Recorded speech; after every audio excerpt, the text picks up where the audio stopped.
జై గోవిందా. మా బాలు ఈరోజు పువ్వుల దండకు వచ్చుతూ ఒక మాట చెప్పాడు. బాలు, ఎందుకు గాజులు పువ్వులు బొట్టు తీసివేయమన్నారు మన పెద్దలు, నీకేమైనా తెలుసా అని అడిగితే ఇలా చెప్పాడు. పూర్వం ఉమ్మడి కుటుంబాలు ఉండేవి. బావలు, చిన్నమామలు, మరుదులు, మేనమామలు, బాబాయిలు, ఇలా కుటుంబ సభ్యులు అందరితో చక్కగా మెలిగి కలిసిమెలిసి మెలిగేవాళ్ళు.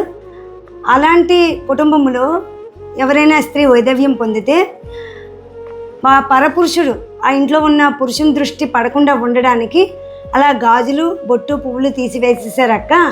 అలానే స్త్రీ బొట్టు గాజులు పువ్వులు తీసివేయాల్సిన అవసరమే లేదు అని చెప్పాడు మా వాళ్ళు. ఇప్పటి రోజులు తీసుకుంటే ఉమ్మడి కుటుంబాలు లేవు. చిన్న కుటుంబం, చింతలేని కుటుంబం అని భార్యాభర్తలు, 2 పిల్లలు. వాళ్ళు ఏంటంటే అప్పుడు వైధవ్యంగా ఉన్నప్పుడు అవి తీసివేసేశారు. ఇప్పుడు ఫ్యాషన్గా మారి పెళ్ళి అయిన స్త్రీలే గాజులు వేసుకోరు, బొట్టు పెట్టుకోరు, పువ్వులు పెట్టుకోరు, ఫ్యాషన్గా మారిపోయింది. మరి దీన్ని ఏమంటారో కామెంట్ రూపంలో తెలియజేయగలరు. జై గోవిందా.